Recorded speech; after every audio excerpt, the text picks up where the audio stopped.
오히려 그들과 믿지 않는 자들과 믿는 자들이 싸움을 함으로 말미암아 믿는 자들이 오히려 믿는 자들을 더 싫어하게 되고, 결국은 그것이 뭐예요? 누구에 대한 미움으로 나타나요? 그 뒤에 있는 하나님, 예수님에게 그 생각이 미치게 되죠. 그렇기 때문에 예수님께서는 베드로에게 사탄이라고 부르면서까지 네가 하나님의 일은 생각하지 않고 사람의 일만 생각한다. 우리가 하나님의 일을 하면서 때로는 하나님의 영광보다는 자기의 영광을 더 드러내는 사람들이 많아요.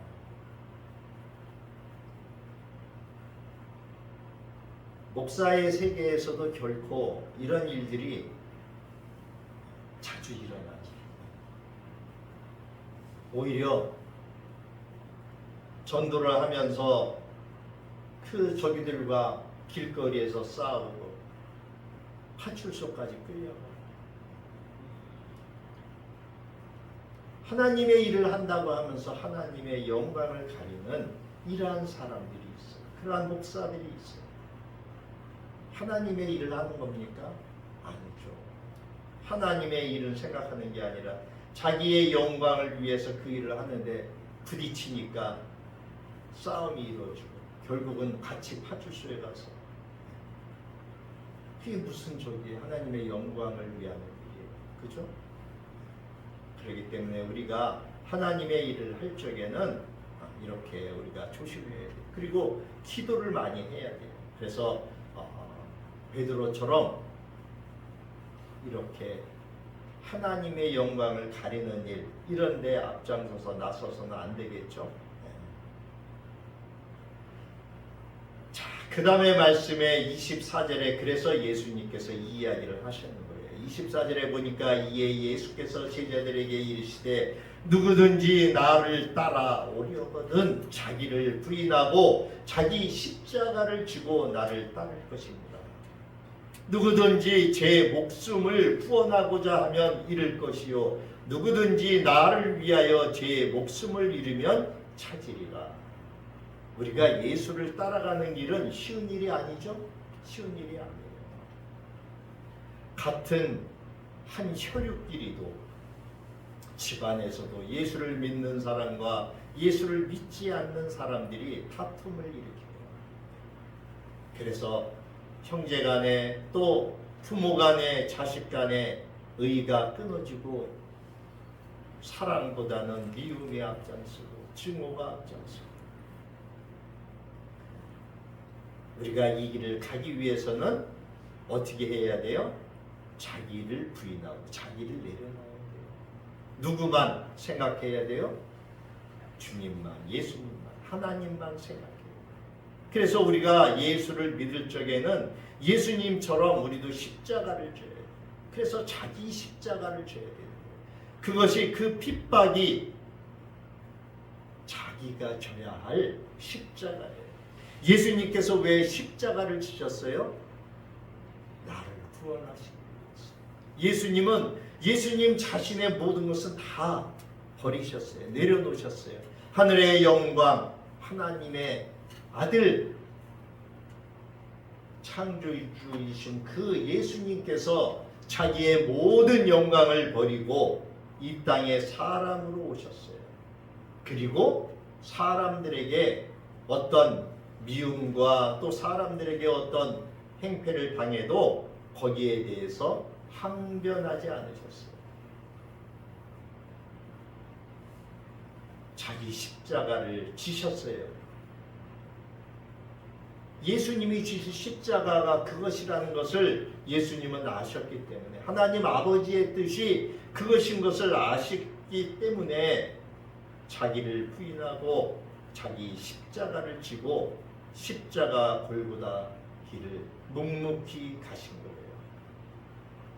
우리도 예수를 믿고 예수를 따라가다 보면은 자기 십자가를 버리고 싶을 때가 너무나 많아요. 사람들의 손가락질, 사람들의 어떤 그 미움, 신란, 비난, 이런 것들. 그러나 그런 것에 대해서 항변을 하고 그런 것을 가지고 다툼이 일어난다면은 하나님의 영광을 가리는 일이 되죠. 차라리 안 하는 게 낫죠. 그렇게 하면. 그렇기 때문에 예수님께서 이 베드로가 그러한 이야기를 했을 적에 베드로에게 사탄이라고까지 말씀하시면서 너는 하나님의 일보다는 사람의 일을 먼저 생각하면서 네가 하는 그 행동이 바로 그러한 것이다. 네가 생각하는 것이 바로 그러한 것이다. 그것에 대해서 말씀하고 있는 거예요. 그러시면서 25절에 누구든지 제 목숨을 구원하고자 하면 잃을 것이요 누구든지 나를 위하여 제 목숨을 잃으면 찾으리라. 우리가 예수님을 위하여 그 고난과 그 어려움을 참고 견디게 되면 우리는 하나님 나라에서 큰 영광을 얻게 되죠. 상급을 받아요. 그러나 이 땅에서 자기를 위하여 하나님의 일을 버리고 사람의 길을 따라가게 되면은 결국은 어떻게 돼요? 영원한 지옥으로 떨어지게 되죠. 상급이 없어요. 이 땅에서의 우리의 목숨은 잠깐이에요. 잠깐. 예수님은 그래서 그 죽는 사람들한테 죽는다고 이야기하지 않고 잠을 잔다고 이야기를 했어요. 잠깐 잠시 후면은 이제 하나님 나라로 이사해서 그곳에서 영원히 살 수 있을 것이라고 이야기를 해요. 그러면서 26절에 사람이 만일 온 천하를 얻고도 제 목숨을 잃으면 무엇이 유익하리요? 사람이 무엇을 주고 제 목숨과 바꾸겠느냐? 여러분, 이 땅에서의 작은 영광을 위해서 우리가 우리의 목숨을 버린다면은 그것은 영원한 세계에서 아무것도 아니죠. 이 땅은 잠시 우리가 거쳐가는 나그네 세상이라고 말씀을 하고 있어요. 나그네와 같은 우리의 인생이 잠깐 거쳐가는 곳이 이 땅이라고 하셨어요. 그렇기 때문에 영원한 생명이 있는 영원히 우리가 살아야 할 그곳 하늘나라, 천국, 하나님 나라 그곳에서의 우리의 삶이 어떤 것인가? 어떻게 해야지만 우리가 그곳에 갈 수 있을 것인가? 너희는 무엇과 그것을 바꿀 것입니까? 그것을 말씀하고 있어요. 그러시면서 27절에 인자가 아버지의 영광으로 그 천사들과 함께 오리니 그때에 각 사람이 행한 대로 갚으리라. 인자가 예수님께서 다시 오신다고 이야기하셨죠? 네, 마지막 때에 심판주로서 다시 오신다라고 성경 여러 곳에서 말씀하고 있어요. 예수님께서 아버지의 영광으로 그 천사들과 함께 이 땅에 다시 오실 거예요. 그때 우리는 마태복음 24장, 25장에 나왔던 우리가 예전에 먼저 살펴보았지만 양과 염소처럼 이제 의인과 악인을 갈라서 의인에게는 상급을 그 각 사람이 행한 대로 상급을 베풀어 주시고 이 땅에서 하나님을 부인하고 하나님을 배척했던 자들은 영원한 불에 떨어지게 되는 그러한 오른쪽 왼쪽의 염소와 같은 그러한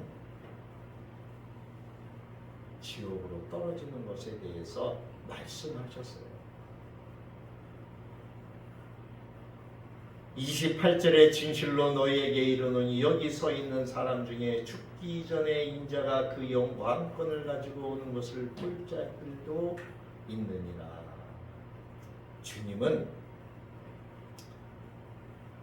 주님께서 늘 우리에게 말씀하셨어요. 주님이 다시 여기 오실 것이다. 내가 이 땅에 다시 올 것에 대해서 말씀하셨어요. 그러나 그 이전에 하나님의 일을 이루고 내가 죽고 장사되어지고 다시 3일 만에 부활해서 하나님 나라에 올라갈 것인데 내가 다시 이 땅에 심판주로 올 것이다. 너희들 가운데 그러한 일을 볼 자들도 있다는 거예요. 이건 뭘로 봐야 돼요? 육신의 눈으로 이게 보일까요? 아니요. 믿음의 눈으로 보여지겠죠? 믿음의 눈으로 보여지겠죠. 우리가 믿어지면은 그 믿음의 눈으로 보여지게 되어 있어요. 자, 오늘 17장에 들어와서 오늘 영광스러운 모습으로 변화하신 예수님을 제자들에게 보여주시죠. 17장 1절에 보니까 엿새 후에 예수께서 베드로와 야고보와 그 형제 요한을 내리시고 따로 높은 산에 올라가셨더니 그들 앞에서 변형되사 그 얼굴이 해같이 빛나며 옷이 빛과 같이 희어졌더라. 예수님께서는 12명의 제자들 가운데 베드로, 야고보, 또 야고보의 형제였던 요한을 데리고 높은 산에 올라가셨다라고 기록하고 있어요. 이 말씀은 마가복음에도 누가복음에도 똑같이 기록되어져 있어요. 자, 많은 사람들이 여기서 높은 산이 어디냐? 여러 가지 말들이 많아요. 여기를 한번 잠깐 볼까요? 자, 이게 갈릴리 바다입니다. 갈릴리 호수인데 갈릴리 호수.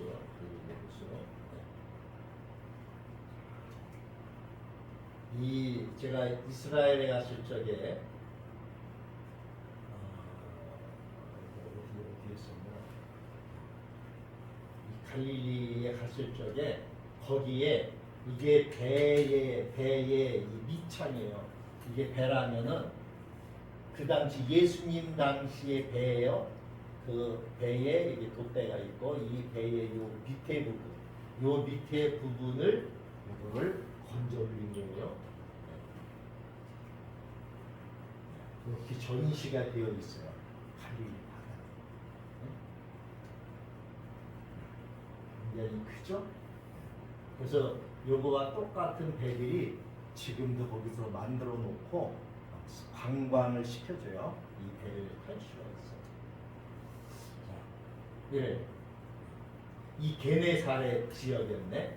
게네사렛 지역에 이 기브치 인근의 갈릴리 호수, 이 뻘 속에 있는 그 아까 그것을 1986년에 발굴을 했어요. 그래서 예수님 시대 그거를 그 탄소 연내 측정기인가 이걸로 해서 해보니까 예수님 시대의 그 배의 그때의 적이라고 하는 거예요. 그 시대의 적이라는 거예요. 그래서 요거를 이렇게 복원한 이러한 배를 이렇게 만들어서 전시를 해놨어요. 그래서 이제 우리 한국 사람들이 많이 가요. 그러면 이 배 위에서 예수님과 제자들이 배를 타고서 이 갈릴리 호수를 건너다녔잖아요.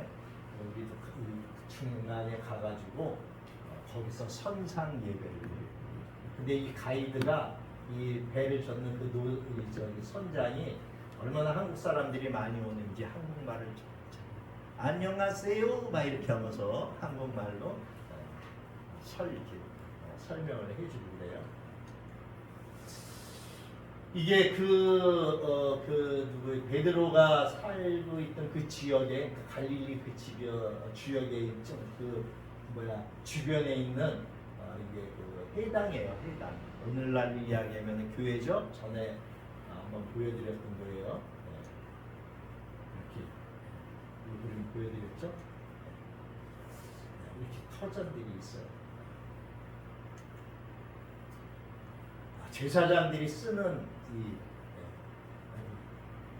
모자가 있어요. 카파라고 해서 모자가 있고 이마에는 이렇게 쉐마 상자라고 해서 그 조그만 상자가 있는데 그 상자에다가 하나님의 말씀을 적어서 그 상자에 넣어 갖고 다녀요. 항상 기억한다는 거예요. 그리고 또는 여기 보면은 여기 팔에도 이렇게 상자를 메고 다니는 사람이 있어요. 여기 세마 상자와 끝. 그리고 기도할 적에 기도포를 이렇게 쓰게 되죠.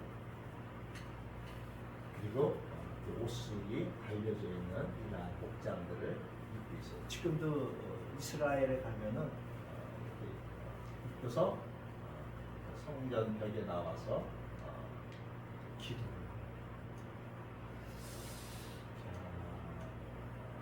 자, 저희가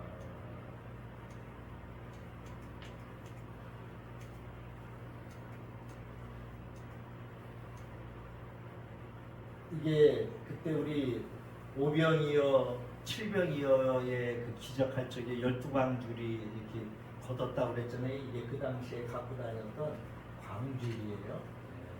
정심을 가지고 다닐 수 있는, 이렇게 메고 다닐 수 있는 것과 들고 다닐 수 있는 이러한 광줄이, 바구니라고 해야 되겠죠. 자, 이 게네사렛 지역이 여기에 예수님 당시에 배, 뻘에서 끌어오는 배가 있어요. 자, 우리는 수평으로 또 보는 겁니다. 자, 많은 사람들이 여기에 보면은 이 높은 산이 어디냐?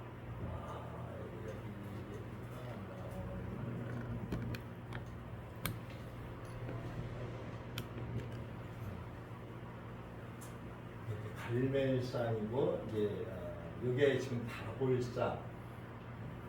여기가 이제 이스라엘 평화예요. 여기가 평원이에요. 평원. 여기 갈멜산 꼭대기이고 거기에서 이 맞은편에 다볼산, 모래산, 길보아산 이렇게 있는데 처음에는 이 다볼산들을 많이 얘기했었어요. 근데 나중에 다볼산보다는 왜냐하면 여기가 갈릴리 호수잖아요. 예수님이 주로 사역하셨던 데가 여기라는 거예요.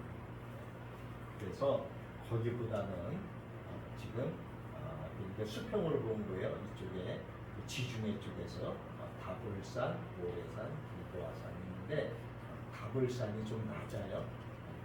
이렇게 지중해 쪽에서 본 거예요. 그래서 갈릴리 호수를 통해서 사해바다로 내려갔는데 여기가 다볼산이에요. 그러니까 예수님이 주로 활동하셨던 데는 여기란 말이에요. 이쪽에. 그래서 이게 갈릴리 호수를 건너가서 이쪽 지역에 들어가시고 이렇게 가시고 이렇게 하셨는데 지금은 이제 거기보다는 어디를 많이 이야기를 하냐면은 이 헬몬산을 이야기해요. 그리고 예수님께서 가이사라 빌립보 요 지역에서 전도를 많이 하셨기 때문에 헬몬산을 이야기해요. 헬몬산이 어디냐면 헤르몬산이라고 되어 있는데 이게 갈릴리 호수예요. 여기 가버나움, 고라신 이쪽에 이게 단이고 이쪽에 가이사라 빌립보고 그래서 이쪽 지역에서 주로 많이 줄이에요. 근데 이 헬몬산은 굉장히 높아요. 그리고 여기는 만년설로 이렇게 뒤덮여져 있어요. 만년설.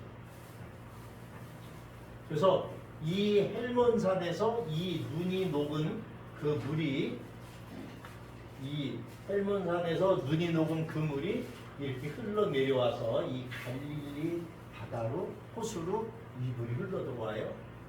그래서 이 갈릴리 호수의 물은 굉장히 차가워요.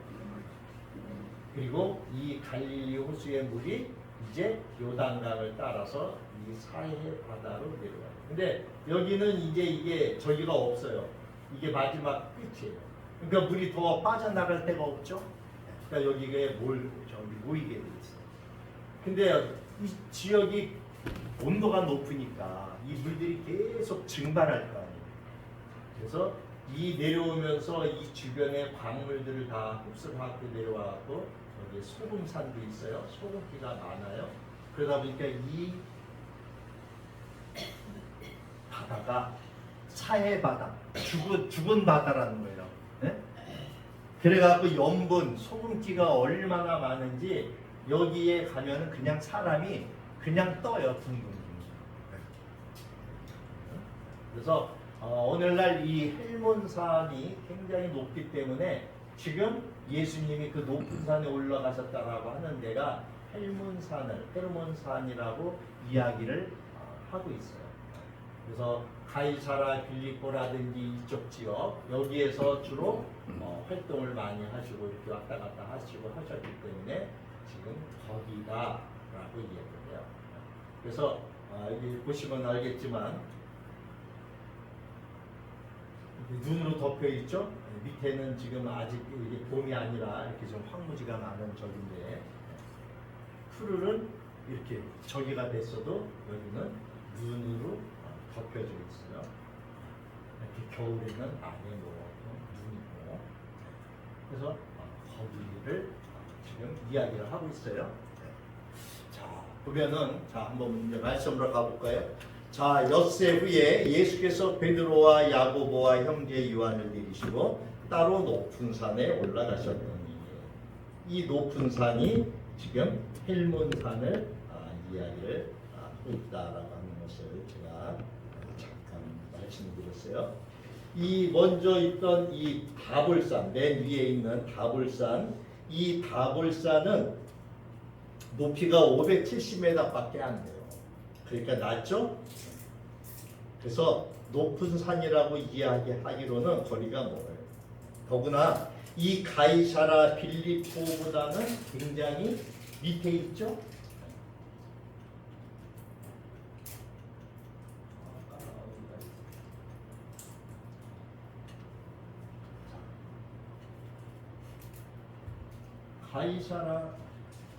가이사라 빌립보 지역이 여기인데 아까 우리가 헬몬산이었었잖아요. 이거는 이 밑에 있었다고 이 갈릴리 호수 밑에. 그러니까 여기는 다볼산은 낮고 거기는 아니다라고 하는 것을 지금 말씀하는 거예요.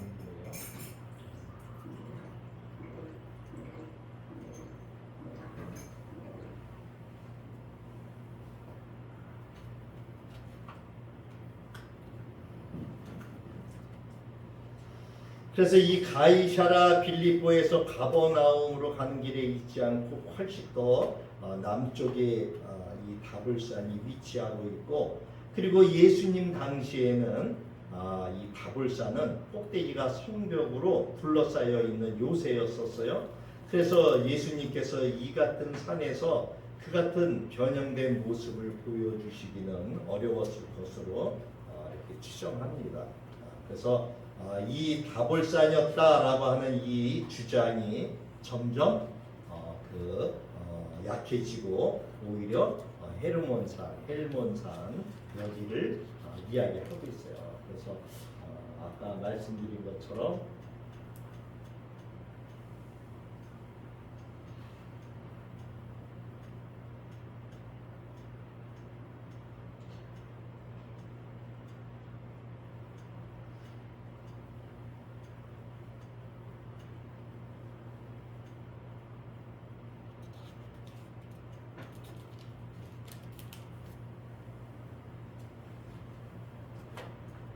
헬몬산인데 헬몬산의 지형이 이렇게 높죠? 굉장히 높죠? 헬몬산이 2,823m가 돼요. 굉장히 높은 산이죠? 그리고 얘가 갈릴리, 이게 갈릴리 호수니까 갈릴리 지역.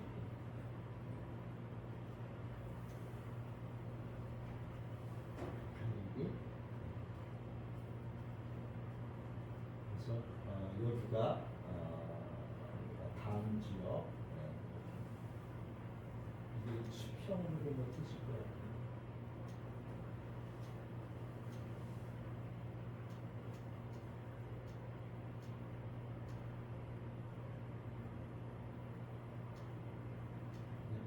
단층으로 되어 있는데 이렇게 단층으로 이게 굉장히 가운데가 높죠. 이 산들은 여기가 지중해 바다예요. 지중해.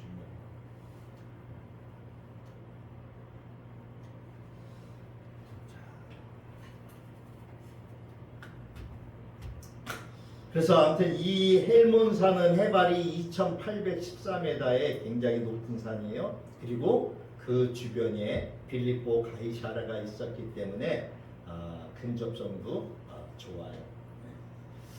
성경에서는 이 헬몬산을 가리켜서 뭐라고 이야기하고 있느냐, 시온산이라고 부르기도 해요. 그래서 신명기 4장 48절에는 그 얻은 땅은 아르논 골짜기 가장자리의 아로엘에서부터 시온산 곧 헬몬산까지요. 그래서 이 헤르몬산을 시온산이라고 부르기도 했어요.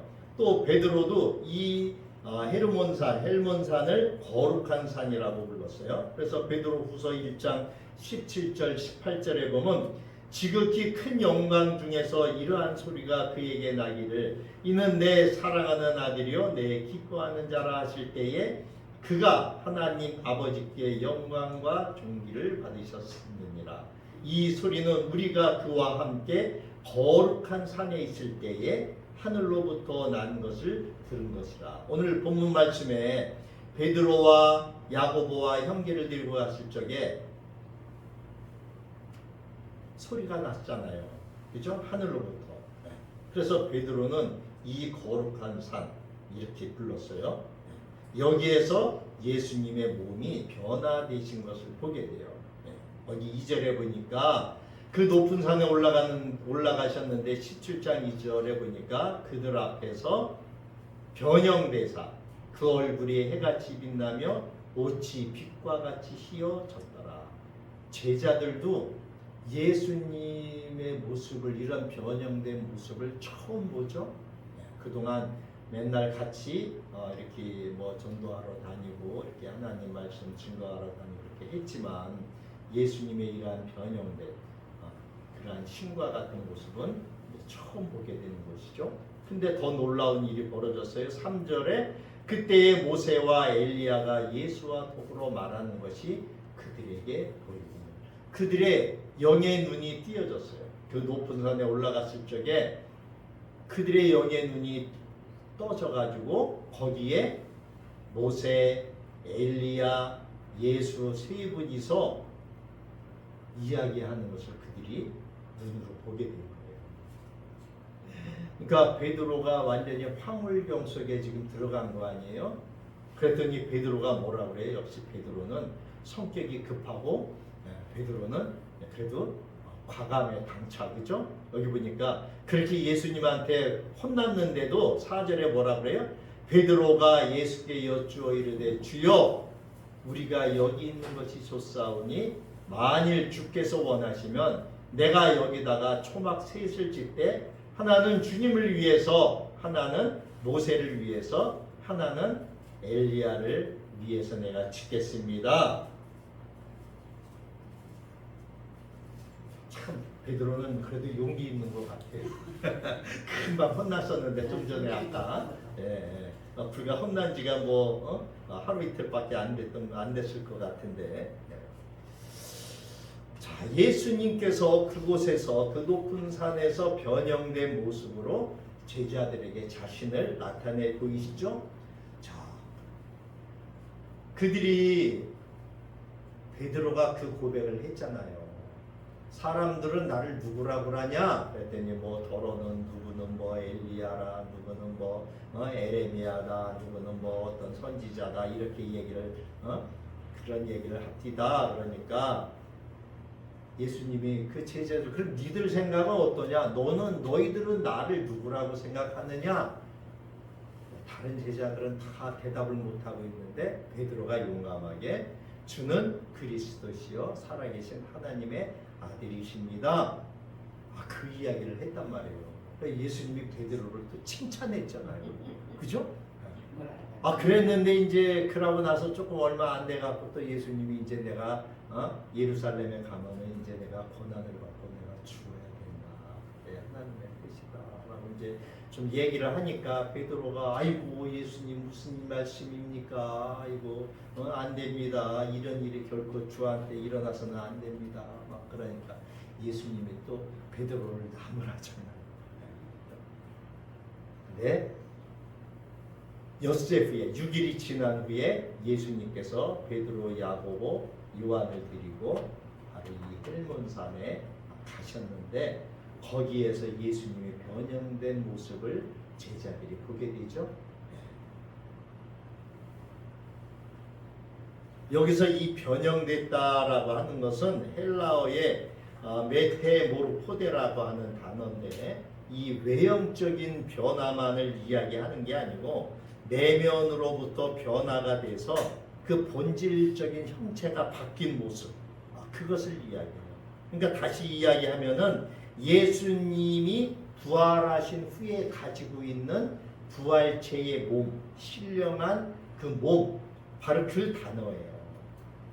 누가복음에 보면 24장 36절부터 41절에 보니까 이 말을 할 때에 예수께서 친히 그들 가운데 서서 이르시되 너희에게 평강이 있을지어다 하시니 그들이 놀랍고 무서워하여 그 보는 것을 영으로 생각하는지라. 예수께서 이르시되 어찌하여 두려워하며 어찌하여 마음에 의심이 일어나느냐. 내 손과 발을 보고 나인 줄 알라. 또 나를 만져보라. 영과 살과 뼈는 없으되 너희 보는 바와 같이 나는 있느니라. 이 말씀을 하시고 손과 발을 보이시나 그들이 너무 기쁨으로 아직도 믿지 못하고 놀랍게 여길 때에 이르시되 여기 무슨 먹을 것이 있느냐 하시니 이에 구운 생선 한두 마리를 드리니 받으사 그 앞에서 잡수시더라.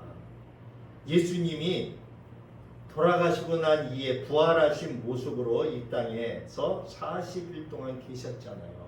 신령체의 몸으로 계셨단 말이에요. 그때 그 신령체의 몸, 그 몸과 같은 그 몸을 가리킬 적에 이 메테모르포테라고 하는 단어를 썼는데 여기에서 지금 그 변화되었다, 변형되었다라고 하는 그 단어를 바로 이 단어를 썼다는 거예요. 그러니까 이 베드로와 야고보와 요한이 본 예수님의 모습은 신령체의 모습을 본 거죠. 그때 그 신령체의 모습으로 엘리야와 모세와 이야기를 나누고 계셨던 거예요. 그러니까 이 영의 눈이 띄어진 제자들이 그 모습을 보고 놀랍게 여긴 것이죠.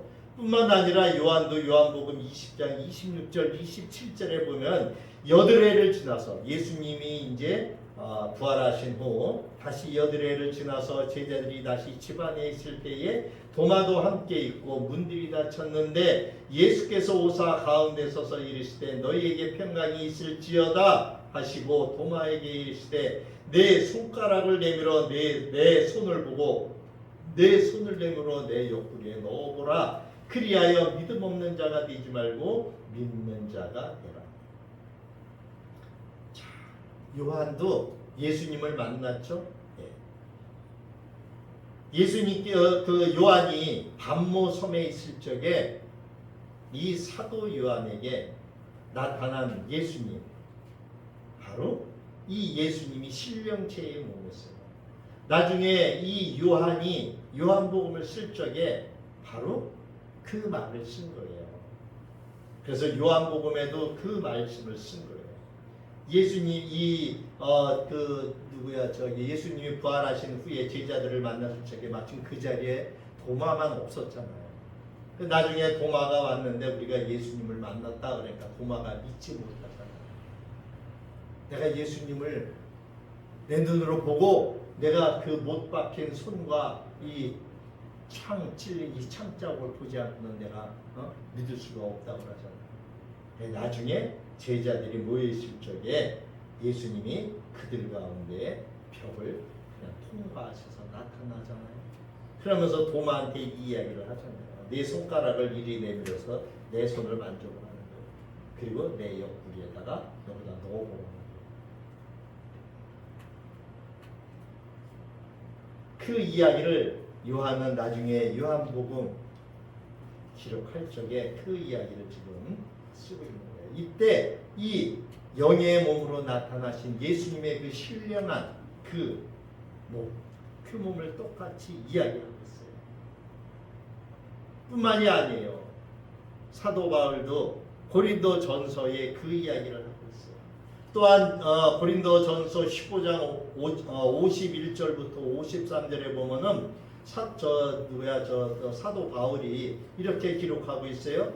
보라, 내가 너희에게 비밀을 말하노니 너희가 다 잠잘 것이 아니요 마지막 나팔에 순식간에 호련히 다 변화되리니 나팔 소리가 나매 죽은 자들이 썩지 아니할 것으로 다시 살아나고 우리도 변화되리라. 이 썩을 것이 반드시 썩지 아니할 것을 입겠고 죽을 것이 죽지 아니함을 입으리로다. 여기 변화되리라, 이 단어가 바로 아까 앞에서 이야기했던 그 단어라고 하는 거예요. 예수님은 그러한 이 변화체의 몸으로 제자들에게 보이죠?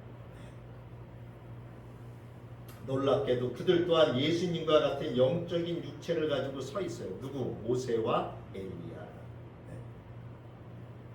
그래서 이 제자들은 이것이 환상이 아니라 이게 실제구나, 실제 상황이구나.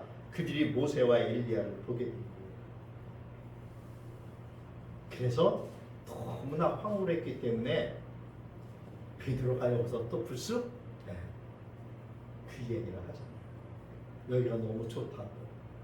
그래서 만약에 주님이 원하신다면은 내가 여기다가 초막 셋을 짓겠다. 집을 세 채 짓겠다는 거예요. 하나는 예수님을 위해서, 주님을 위해서. 하나는 엘리야를 위해서. 하나는 모세를 위해서. 여기서 같이 살고 싶다는 거예요. 너무 좋아서.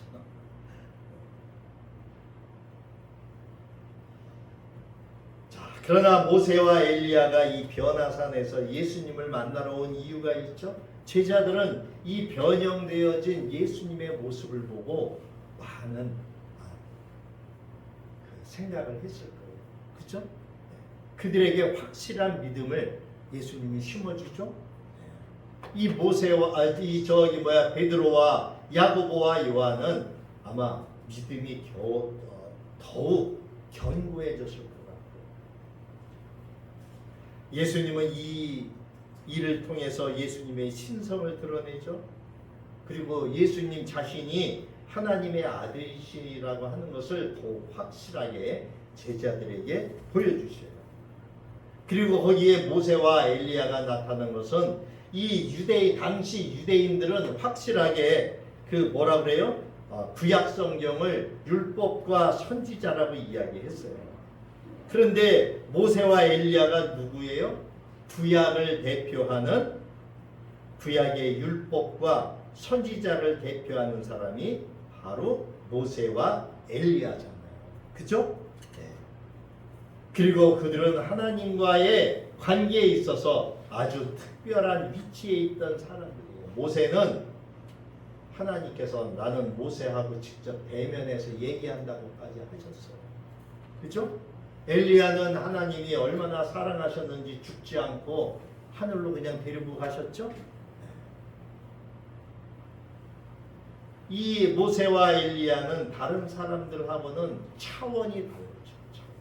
영적 수준을 가진 사람입니다. 바로 너희들이 구약에서 그렇게 이야기하고 있는 그 율법과 선지자, 율법, 모세, 선지자, 엘리야, 그들과 같은, 예수님도 그들과 같은 그러한 그냥 일반 사람이 아니다라고 하는 것을 이야기합니다.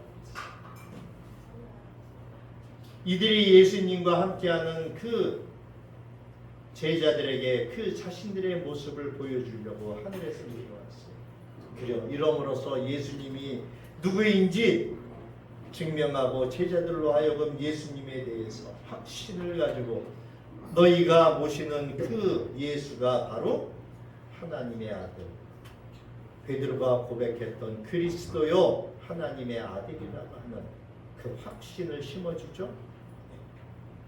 그 예수님이 바로 변화체의 모습을 가지고 영의 몸을 갖고 하늘에서 이 땅으로 내려온 그 하나님의 아들, 인자다. 아마 이 제자들은 그곳 이 변화산이 천국으로 느껴졌을 거예요. 근데 또 놀라운 일이 벌어지죠. 거기 5절에 보세요. 자, 베드로가 이러한 말을 할 적에 호련히 빛난 구름이 그들을 덮으며 구름 속에서 소리가 나서 이르시되 이는 내 사랑하는 아들이요 내 기뻐하는 자니 너희는 그의 말을 들으라 하시는지라. 하늘에서 음성이 들리는 거예요.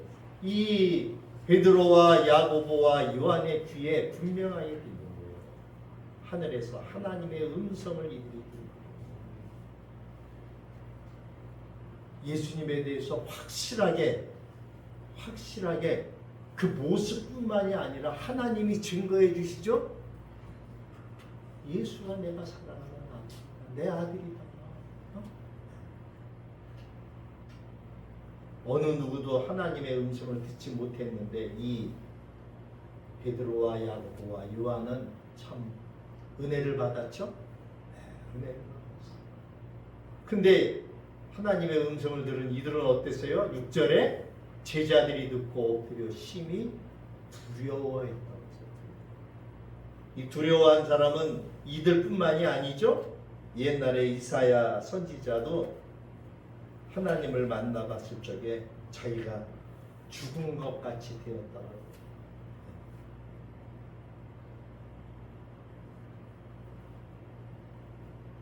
제자들은 이 베드로와 야고보와 요한은 확실하게 이제 그 마음에 예수님이 누구인가를 확실하게 알았어요. 그들은 어떤 어려움과 어떤 고난이 닥쳐와도 이겨나갈 수 있을 거예요.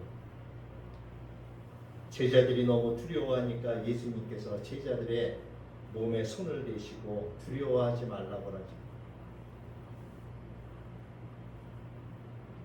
7절에 예수께서 나와 그들에게 손을 내시며 이르시되 일어나라 두려워하지 말라 하시니 제자들이 눈을 들고 보매 오직 예수 외에는 아무도 보이지 아니하니라. 제자들이 너무 두려워했어요. 예수님께서 그들의 몸에 손을 내시니까 이제 제자들이 현실로 돌아오게 됐죠. 현실로 돌아오게 됐어요. 예수님밖에 안 보였어요. 이제 그들의 눈에 현실로 돌아왔어요. 9절에 그들이 산에서 내려올 때에 예수께서 명하여 이르시되 인자가 죽은 자 가운데서 살아나기 전에는 본 것을 아무에게도 이르지 말라 하시니 제자들이 물어 이르되 그러면 어찌하여 서기관들이 엘리야가 먼저 와야 하리까 하나이까? 예수께서 대답하여 이르시되 엘리야가 과연 먼저 와서 모든 일을 회복하리라. 내가 너희에게 말하노니 엘리야가 이미 왔으되 사람들이 알지 못하고 임의로 대우하였도다. 인자도 이와 같이 그들에게 고난을 받으리라 하시니 그제서야 제자들이 예수께서 말씀하신 이 엘리야가 누구예요? 세례 요한인 줄을 깨달으니라. 제자들이 이제 영적 수준이 높아졌죠? 영적 수준이 높아진 걸 알 수 있어요.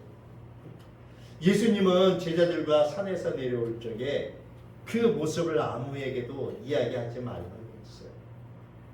이 말씀을 하신 이유는 굳이 자기 자신을 이제 그 정체를 숨기려고 한다기보다는 예수님께 앞으로 이제 경험해야 될 닥쳐올 일들에 대해서 제자들에게 소상하게 이야기를 해줍니다. 예수님께서는 이미 오병이어의 사건이라든지 칠병이어의 기적을 통해서 자신의 정체를 드러내셨잖아요. 그럼에도 불구하고 지금 본 것을 사람들에게 이야기하지 말라는 거예요. 왜? 그러한 능력을 가진 예수님을 사람들은 억지로 붙들어 와서 임금으로 삼으려고 했었잖아요. 요한복음 6장 13절에서 15절에 보면 그 이야기가 나와요. 이에 거두니 보리떡 5개로 먹고 남은 조각이 12바구니에 찼더라. 그 사람들이 예수께서 행하신 이 표적을 보고 말하되 이는 참으로 세상에 오실 그 선지자라 하더라. 그러므로 예수께서 그들이 와서 자기를 억지로 붙들어 임금으로 삼으시려는 줄 아시고 다시 혼자 산으로 떠나가십니다. 세상 사람들은 이렇게 기적을 베푸는 놀라운 일을 행하는 예수님을 자기들을 해방시켜줄, 지금 그 땅에는, 유대 땅은 누가 지금 다스리고 있어요? 로마군이 점령하고 있잖아요. 그래서 예수님을 임금으로 자기 그 왕으로 삼으려고 이렇게, 그러면은 그 로마군을 물리칠 수 있을 것이라고. 세상 사람들은 그런 데만 관심이 있어요.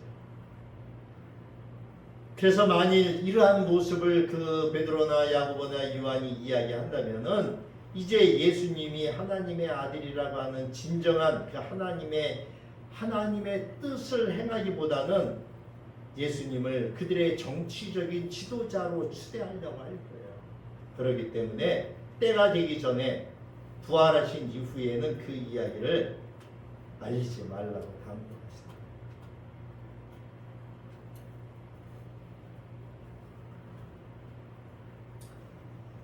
예수님은 성경이 말한 엘리야가 그들이 변화산에서 본 그 엘리야가 아니라 엘리야의 역할을 하는 사람임을 그 제자들에게 가르쳐 주죠.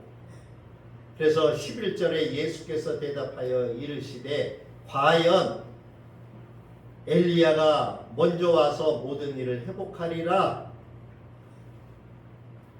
엘리야가 이미 왔으되 사람들이 알지 못하고 임의로 대우하였도다. 나도 그들과 같이 고난을 받을 것이다. 이미 예수님이 오기 전에 세례 요한이 먼저 왔잖아요. 그렇죠? 그러면서 세례 요한이 와서 뭐 했어요? 회개하라. 천국이 가까이 옵니다. 내 뒤에 오실 분이 있는데 그분은 성령으로 세례를 베푸실 분입니다. 그분이 하나님의 아들입니다. 하나님의 아들. 그 이야기를 하시죠.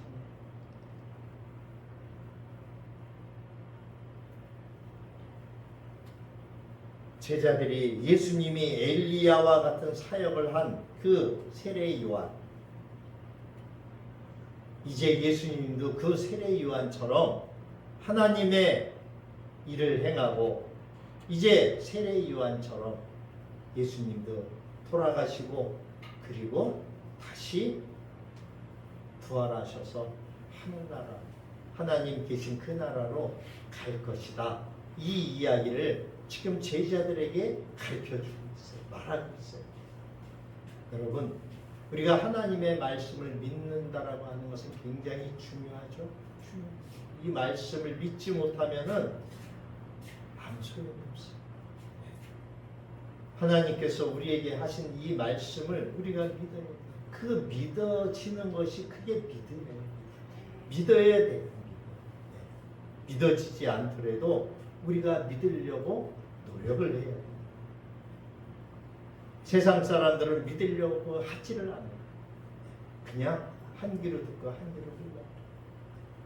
그러나 믿음이 있을 적에 어떤 일을 행할 수 있는가라고 하는 것을 이제 17장 14절부터 귀신 들린 아이를 쫓아내는 그러한 사건에 대해서 예수님이 이야기하시고 다시 죽음과 부활에 대한 말씀을 하시는 것을 우리가 이제 다음 시간에 더 살펴보게 될 거예요. 우리는 예수님을 하나님의 아들이라고 믿는다고 고백을 합니다. 그러나 정작 우리에게 어떤 고난과 또 어려움이 닥쳐오면은 우리가 부인을 할 때가 많아요. 우리의 믿음이 연약하기 때문에. 그래서 우리는 늘 주 앞에 견고하게 서 있을 수 있게끔 우리의 믿음을 자꾸 점검을 해야 돼요. 내가 하나님의 말씀이 믿어지는지, 내가 하나님의 말씀을 들을 때 내 마음이 뜨거워지는지, 내 마음에 뭉클함이 있는지, 우리 자신을 늘 점검하며 하나님의 말씀이 내 안에서 역사하고 활동하도록 우리는 주 앞에 그렇게 날마다 나아가야 될 줄로 믿습니다. 저와 여러분이 그러한 사람이 되기를 주님의 이름으로 축원합니다. 기도합니다. 고맙습니다, 주님. 오늘 변화산에서 변화하신 모습을 그 제자들에게 보여주신 주님, 우리는 주님을 보지 못했지만 그러나 말씀에 의지하여 담대하게 믿음을 가지고 나아갑니다. 때론 우리의 믿음이 연약하여 믿어지지 않고, 때로는 의심하기도 하고, 때로는 그 말씀이 우리의 심령에 다가오지 않지만, 그러나 그럼에도 불구하고 아버지 한 발자국 한 발자국 더 주님 앞에 나아가기를 원합니다. 우리의 마음에 성령께서 임하셔서 그 말씀이 믿어지게 하시고, 그 말씀을 통하여 견고한 믿음의 씨앗 뿌리를 내려 흔들리지 않는 그러한 믿음을 가지고 주님 오실 그날까지 이 땅에서 담대하게 믿음으로 나아가는 저희들 되도록 하나님 인도하여 주옵소서. 오늘도 귀한 말씀을 주셔서 감사를 드립니다. 생명의 말씀을 주셔서 감사를 드립니다. 늘 주님만 바라보며 사랑하는 저희들 되도록 우리 가정 되도록 도와주시고 인도하여 주옵소서. 그렇게 하실 주님을 찬양하며 예수님의 이름으로 기도하옵나이다.